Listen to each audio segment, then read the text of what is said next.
नमस्कार, आप देख रहे हैं अपना उत्तर प्रदेश। मैं हूं आपके साथ सचिन चौहान। श्रीमद जगत गुरु रामानंदाचार्य पूज्य स्वामी श्री हरियाचार्य जी महाराज की 17वीं पुण्यतिथि पर अयोध्या में श्रद्धांजलि सभा का आयोजन किया गया था, जहां पर साधु संतों समेत धर्माचार्य मौजूद रहे और इस श्रद्धांजलि सभा में मुख्यमंत्री योगी आदित्यनाथ ने भी शिरकत की है। इस दौरान उन्होंने पूज्य महाराज जी के श्री चरणों में नमन किया, उनको विनम्र श्रद्धांजलि अर्पित की है। इस दौरान कार्यक्रम को संबोधित करते हुए सीएम योगी ने कहा कि पूज्य संतों की साधना और संघर्ष का ही परिणाम है कि श्री अयोध्या धाम में श्री राम जन्मभूमि मंदिर के भव्य स्वरूप के दर्शन हम सभी को आज मिल रहे हैं। जिससे भी बातचीत करते थे, अपने देश के लिए, अपने धर्म के लिए, अपने मानबिंदु के लिए, जो महत्व राष्ट्रीय जीवन में राष्ट्रीय प्रतीकों का होता है, यही धार्मिक जीवन में आस्था के प्रतीकों का वही महत्व होता है। मंदिर हैं, अयोध्या है, काशी है, मथुरा है, या वे सभी पूज्य धर्मस्थल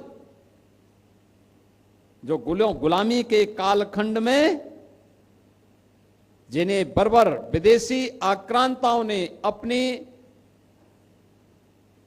आक्रांत निगाहों से अपवित्र किया था, उनका ससम्मान, उनकी पुनर्प्रतिष्ठा का कार्यक्रम हो। यही तो इच्छा थी, यही संघर्ष था।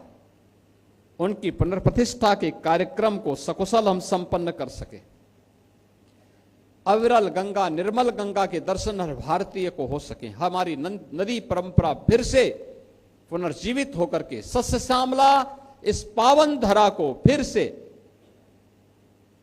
सोना उगलने वाली धरती के रूप में स्थापित करके सोने की चिड़िया बना ले। नित्य गायत्री की वंदना हर सनातन धर्मावलंबी के घर में हो। गो पूजा का कार्यक्रम, गो सेवा का कार्यक्रम हर सनातन धर्मावलंबी के घर में हो। यह हर सनातन धर्मावलंबी का संकल्प बनना चाहिए। हर सनातन धर्मावलंबी का यह संकल्प बनना चाहिए कि अगर सनातन धर्म के इन प्रतीकों और इन मान बिंदुओं की पुनर्स्थापना के कार्यक्रम को हम संपन्न कर रहे हैं, तो हमें अपने राष्ट्रीय प्रतीकों का भी सम्मान करना होगा। हर घर पे तिरंगा दिखना चाहिए। भारत के संविधान के प्रति भारत के हर नागरिक के मन में सम्मान का भाव होना चाहिए। और भारत और भारतीयता के लिए जिस भी महापुरुष ने, जिस भी क्रांतिकारी ने, जिस भी स्वतंत्रता संग्राम सेनानी ने और देश की सेनाओं के साथ देश की रक्षा के लिए समर्पण के भाव के साथ कार्य करने वाले जिन जवानों ने योगदान किया है, उन सब के प्रति हमारे मन में श्रद्धा और सम्मान का भाव होगा। और यही एक सच्चे सनातन धर्मावलंबी की पहचान है। अयोध्या में आज ऐतिहासिक पल देखने को मिला है, जब मॉरिशस के प्रधानमंत्री नवीन चंद्र राम गुलाम अपने काफिले के साथ राम मंदिर पहुंचे और भगवान श्री राम की विधि विधान के साथ पूजा अर्चना की है। आपको बता दें कि नवीन राम गुलाम अपनी पत्नी के साथ अयोध्या पहुंचे हैं, जहां पर सीएम योगी ने एयरपोर्ट पर बुके देकर उनका वेलकम किया। इसके बाद पूरा डेलीगेशन राम मंदिर पहुंचा, जहां पर लगभग 25 मिनट तक उन्होंने रामलला के दर्शन किए, पूजा की है और करीब 45 मिनट तक अयोध्या में रुके हैं। इस दौरान मुख्यमंत्री योगी आदित्यनाथ भी उनके साथ थे। आपको बता दें कि इससे पहले मॉरिशस के प्रधानमंत्री नवीन चंद्र राम गुलाम ने सुबह के वक्त काशी में बाबा विश्वनाथ के दर्शन भी किए थे, जहां पर उन्होंने बाबा विश्वनाथ का षोडशोपचार विधि से अभिषेक भी किया और करीब आधे घंटे तक बाबा के दरबार में भी रहे। और ये बड़ा सुखद संयोग है कि इस महीने के भीतर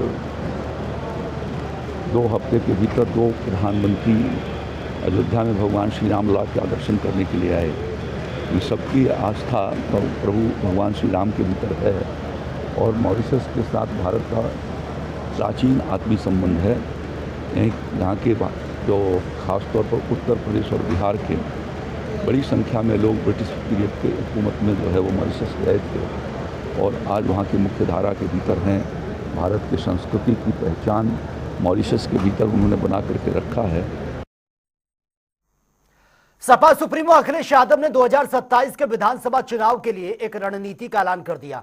उन्होंने कहा कि पार्टी आगरा, मथुरा और हाथरस के लिए अलग से घोषणा पत्र जारी करेगी, जिसमें इन जनपदों के विकास की नई योजनाओं की घोषणा ये की जाएगी। यह कदम सपा के इन क्षेत्रों में मजबूत पकड़ बनाने और वोटर बेस को मजबूत करने की दिशा में देखा जा रहा है।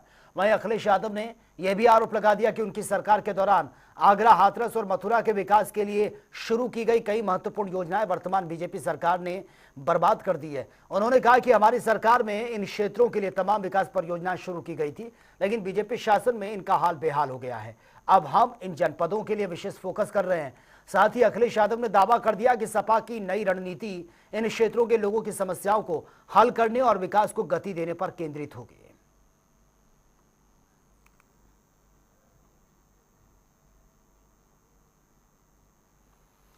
उप मुख्यमंत्री केशव प्रसाद मौर्य ने एक बार फिर से सपा सुप्रीमो अखिलेश यादव पर और कांग्रेस नेता राहुल गांधी पर जमकर निशाना साधा है।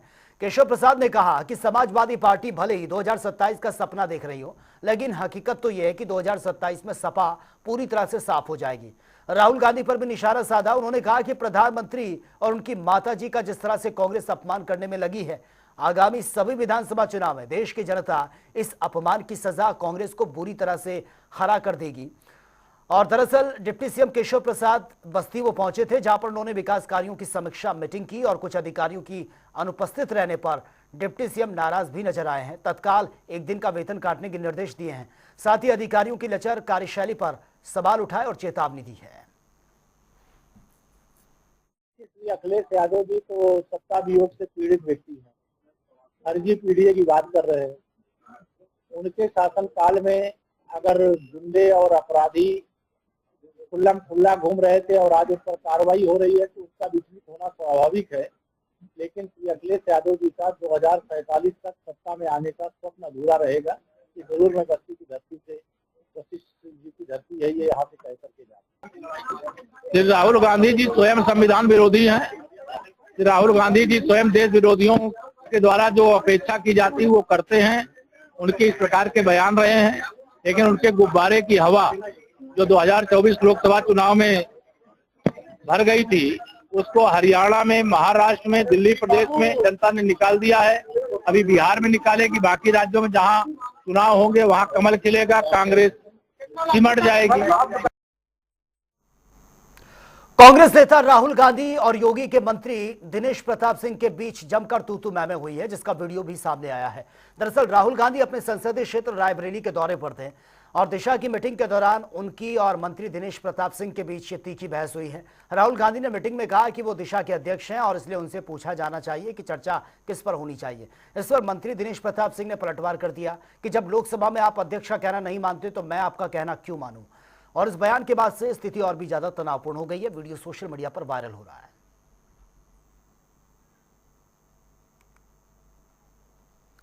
आवारा कुत्तों के काटने की समस्या को लेकर देश भर में 3 साल से आंदोलन चल रहा है, लेकिन लोक अभियान के अध्यक्ष और भारत सरकार में पूर्व केंद्रीय मंत्री विजय गोयल ने आवारा कुत्तों की समस्याओं को लेकर बाकायदा प्रेस कॉन्फ्रेंस की है। इस दौरान उन्होंने कहा कि आवारा कुत्तों को लेकर कुछ डॉग लवर्स की वजह से आम लोगों का जीवन पूरी तरह से अस्त व्यस्त हो गया है।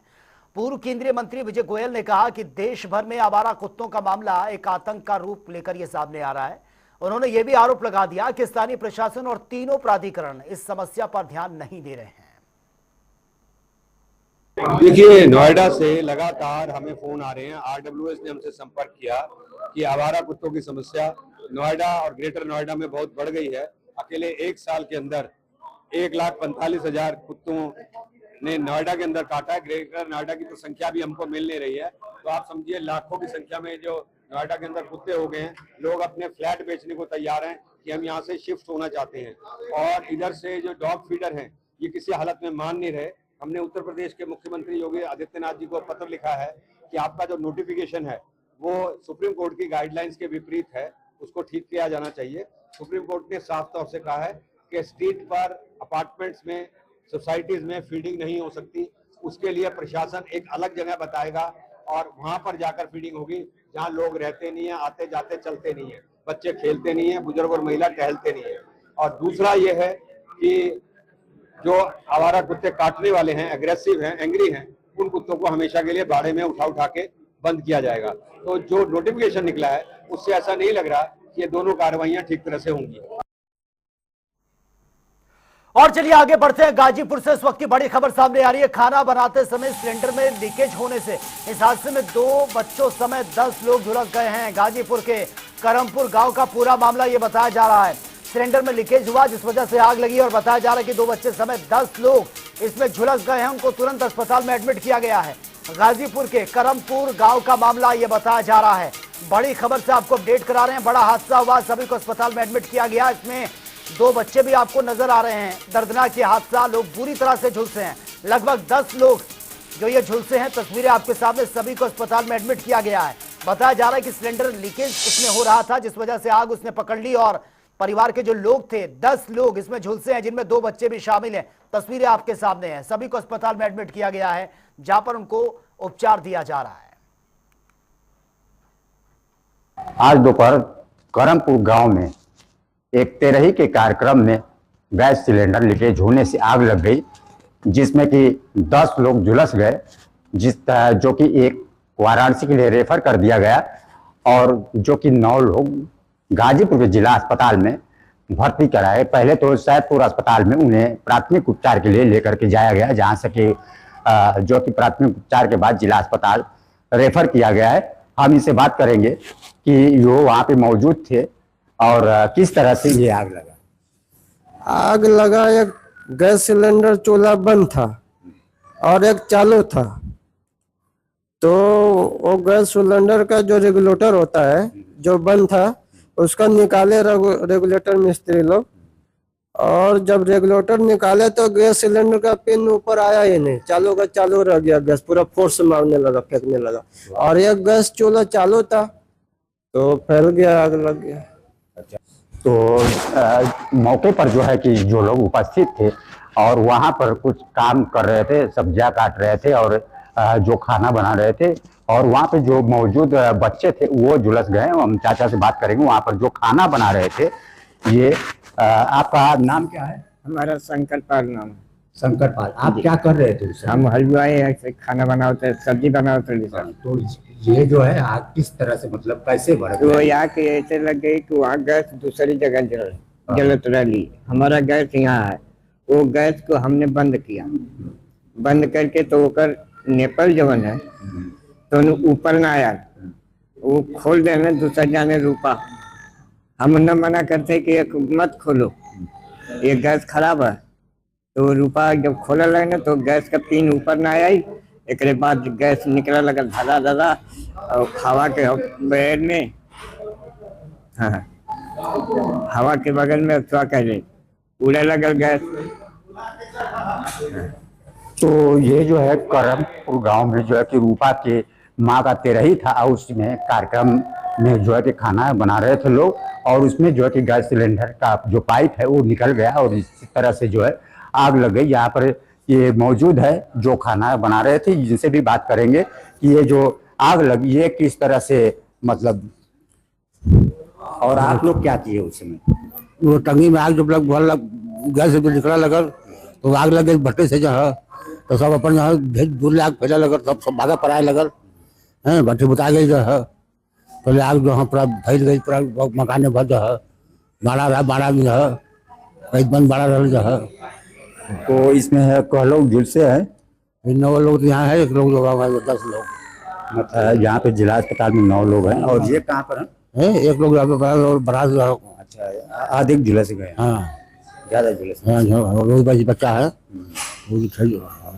तो इस जो है कि इस घटना में जो है कि बच्चे भी जो 2-3 बच्चे झुलस गए हैं, ये आपको दिखाएं कि ये बच्चे जो हैं यहाँ पर जो है झुलसे हुए हैं, वो आपको हम दिखा रहे हैं तस्वीरों में कि ये जो बच्चे हैं इसमें ये भी झुलस गए हैं। और वहाँ पर जो है कि घटना के समय वहाँ पे बच्चे खेल रहे थे और जब घटना हुआ तो पाइप का सिलेंडर जो है से निकला आग और आग लग गया, जिसमें कि लोग झुलस गए। इसकी यहाँ पर एक बच्चे की जो माँ है उनसे बात करेंगे कि आप उस समय कहाँ पर थी? बच्चे की माँ हम घर है, हम नाने उनकर आए साथ में, हम नाने आए, उनकी छोट लड़का हो गया, आँच भी लग गए उनके समारे में, वो घरे रह गए, हम लोग लेके भाग रहे हैं। अच्छा, इसके बाद आप लोग क्या किए? आके फिर वह दवाई वाई वहाँ दिया ले, फिर वहाँ से यहाँ लिए। कहाँ पर? सैदपुर। सैदपुर, हाँ। तो जिस तरह से जो घटना है तेरही के कार्यक्रम में, जिस तरह से ये घटना हुई, ये असावधानी के चलते जो है घटनाएं आम होती नजर आती है। प्रमोद कश्यप, जनता टीवी के लिए, गाजीपुर। और बीजेपी के पूर्व केंद्रीय मंत्री मुख्तार अब्बास नकवी ने नेपाल में हो रहे बवाल को लेकर कांग्रेस पर जमकर निशाना साधा है।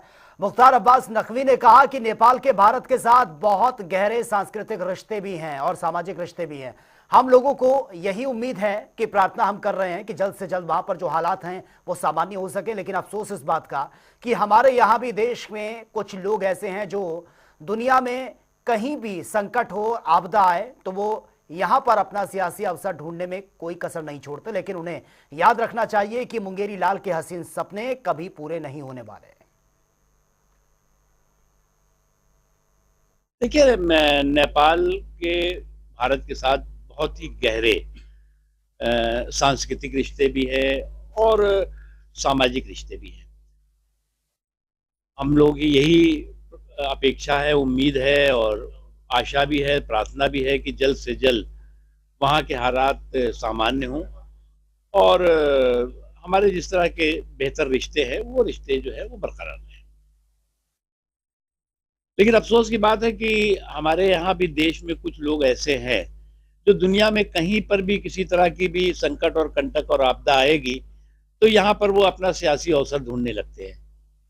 उनको लगता है कि उन्हें भी ये बात मालूम है कि जिस तरह की वो बात कर रहे हैं कि साहब यहाँ पर भी ऐसा होगा वैसा होगा, वो इस तरह के मुंगेरी लाल के हसीन सपने जो है उनके कभी पूरे नहीं होंगे। हमारे देश में दुनिया के तमाम संकट और कंटक को पछाड़ करके स्थायित्व के साथ आर्थिक सामाजिक सशक्तिकरण के सफर को आगे बढ़ा रहा है और इस तरह की जो चीजें लोग सोचते हैं वो इस तरह की जो है वो अपना काल्पनिक कंफ्यूजन और काल्पनिक भय भ्रम का भौकाल खड़े करने के जो लोग आदी हैं उन्हें जो है वो हमेशा निराशा लगती है। आखिरकार बीजेपी विधायक राजीव गुंबर की जो कोशिशें हैं वो रंग लेकर आ रही हैं। दरअसल सहारनपुर रेलवे स्टेशन के विस्तार और विकास को मंजूरी मिल गई है। इसके तहत 49.65 करोड़ रुपए की लागत से रेलवे स्टेशन पर 2 नए प्लेटफॉर्म तैयार किए जाएंगे। इसी के साथ ही 15 करोड़ रुपए की लागत से बनने वाले नए फुट ओवर ब्रिज और साथ ही अन्य विकास कार्यों को भी मंजूरी मिल गई है। उत्तर रेलवे महाप्रबंधक ने निर्माण कार्यों के लिए धनराशि स्वीकृत करने की पुष्टि करते हुए कहा है सहारनपुर रेलवे जंक्शन को विश्व स्तरीय बनाने के लिए तैयारियां ये चल रही हैं।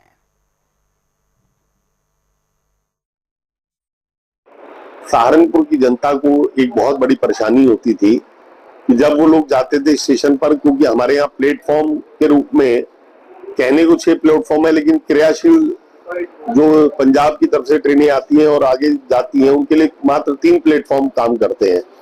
तो मेरे द्वारा इस जनता की इस समस्या का संज्ञान लेते हुए वहां पर रेलवे स्टेशन पर निरीक्षण किया गया था, जिसमें मैंने पाया था कि प्लेटफॉर्म नंबर 6 के परली तरफ दूसरी तरफ कुछ जगह है जहां पर नए प्लेटफॉर्म का निर्माण करवाया जा सकता है। तो इस निरीक्षण में मैंने उससे निरीक्षण करने के बाद जनरल मैनेजर नॉर्दर्न रेलवे को संबंध में अवगत कराया था उनके सहारनपुर आगमन पर और पत्र लिखकर भी उन्हें सूचित किया था। उसके साथ साथ मैंने डीआरएम अंबाला को भी पत्र लिखकर इस संबंध में कहा था कि यहाँ पर नए प्लेटफॉर्म बनाए जाने चाहिए, जिस पर कुछ टेक्निकल टीम के द्वारा मुआयना करवाया गया और डीआरएम के द्वारा मुझे अवगत कराया कि जो मेरे द्वारा मांग की गई थी मैं मांग ठीक और आवश्यकता अनुसार मांगते हुए उन्होंने वो जीएम नॉर्दर्न रेलवे को वो प्रस्ताव फॉरवर्ड किया है। मेरा भरसक प्रयास है कि जल्द से जल्द सहारनपुर के हरदोई जिले में पति ने अपनी पत्नी की पीट कर हत्या कर दी है। टडियावा थाना क्षेत्र के अलीनगर के मजरा सारंगपुर में हुई इस घटना का वीडियो सामने आया है। आपको बता दें कि धर्मेंद्र कश्यप और बेबी कश्यप का प्रेम विवाह यह अप्रैल 2023 में हुआ था। शादी के शुरुआती दिन तो सामान्य रहे लेकिन बाद में स्थिति बदल गई। जानकारी के मुताबिक ससुराल पक्ष बाइक की मांग कर रहा था और इसी कारण बेबी को प्रताड़ित भी किया जाता था, जिस तरह से आरोप लगाए जा रहे हैं। धर्मेंद्र ने शराब के नशे में पत्नी की बेरहमी से पिटाई कर दी है, जिसके बाद गंभीर हालत में बेबी को मेडिकल कॉलेज रेफर करना पड़ा, जहां इलाज के दौरान उसने दम तोड़ दिया है। आज दिनांक 11 सितंबर 2025 को डायल 112 के माध्यम से थाना टडियामा पर सूचना प्राप्त हुई कि थाना क्षेत्र के ग्राम सरंगापुर अली नगर में एक व्यक्ति धर्मेंद्र कश्यप पुत्र बदले द्वारा अपनी पत्नी देवी के साथ पारिवारिक विवाद के कारण मारपीट कर उन्हें घायल कर दिया है, जिनको परिजनों द्वारा उपचार के लिए जिला अस्पताल हरदोई लाया गया, जहां इलाज के दौरान उनकी मृत्यु हो गई। इस सूचना पर स्थानीय पुलिस द्वारा तत्काल मौके पर पहुंचा गया। शव को कब्जे में लेकर नियमानुसार पंचायतनामा पोस्टमार्टम की कार्रवाई कराई जा रही है। धर्मेंद्र उपरोक्त को पुलिस द्वारा हिरासत में लेकर पूछताछ की जा रही है। अन्य आवश्यक वैधानिक कार्रवाई प्रचलित है। और अब बात होगी तमाम खबरों की ताबड़तोड़ अंदाज में। गोंडा में एंटी करप्शन टीम की बड़ी कार्रवाई। राजस्व निरीक्षक को 10,000 की रिश्वत देते हुए रंगे हाथों गिरफ्तार किया। जमीन पैमाइश रिपोर्ट के लिए मांगी गई थी रिश्वत।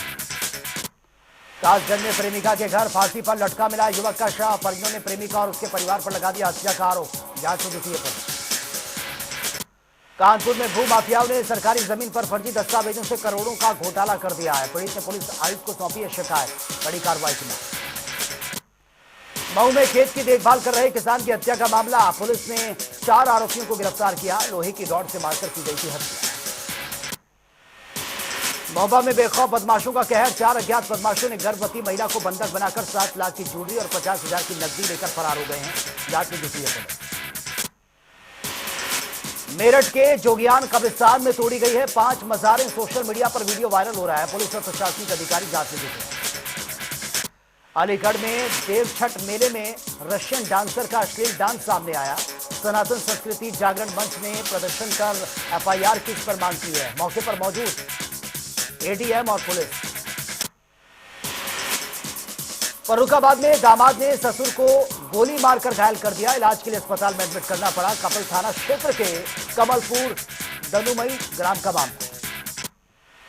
आगरा में संजय प्लेस तिराहा के नाम पर राणा सांगा करने की उठी है मांग। नगर निगम पार्षद शरद चौहान ने पेश किया प्रस्ताव। हिंदू महासभा ने की है पहल की सराहना। नोएडा के सोरखा गांव में कब्जा हटाने पहुंची टीम पर बवाल। लाठीचार्ज का वीडियो सामने आया। किसानों ने लाठी चलाने वाले पुलिस कर्मियों पर की है कार्रवाई की मांग। बरेली से सामने आया हैरान कर देने वाला मामला। बाइक चोरी की शिकायत करने पहुंचे युवक की दरोगा ने कर दी है पिटाई। सामने आया वीडियो। सिरौली पुलिस थाने का बताया जा रहा है मामला। गोरखपुर के मिर्जापुर क्षेत्र में नकली नमक फैक्ट्री का खुलासा। बड़ी कंपनियों की ब्रांडिंग के नाम पर बेचा जा रहा था नमक। बड़े पैमाने पर नकली रैपर भी बरामद। बुलंदशहर में शराबी युवक ने गर्दन पर ब्लेड से वार कर आत्महत्या कर ली है। पति पत्नी में काफी दिनों से चल रहा था विवाद। कोतवाली सियारा क्षेत्र के मोहल्ला केतवाला का मामला। एटा में गाय को तालाब में जाते देख 30 साल के युवक पीछे दौड़ा। तालाब में गिरने से मौत हो गई है। घटनास्थल पर मौजूद लोगों ने परिजनों को इन्फॉर्म किया। झांसी में सीपरी बाजार थाना क्षेत्र के थाना अध्यक्ष आनंद सिंह को लेकर सियासी पारा हाई है। कार्यशैली से नाराज विधायक राजेश सिंह ने दिया शिकायती पत्र। सदर विधायक रवि शर्मा ने किया बचाव। उन्नाव में गंगा घाट पुलिस और एसओजी की टीम की बड़ी कार्रवाई। 50-50 हजार के 2 इनामी लुटेरे मुठभेड़ में गिरफ्तार। 7 लाख रुपए नकदी, करीब 2 लाख के सोने की ज्वेलरी भी बरामद की गई है। हथियार भी बरामद। तो फिलहाल इस बुलेटिन में मेरे साथ इतना ही, लेकिन तमाम खबरों के लिए आप बने रहिए जनता टीवी के साथ। नमस्कार।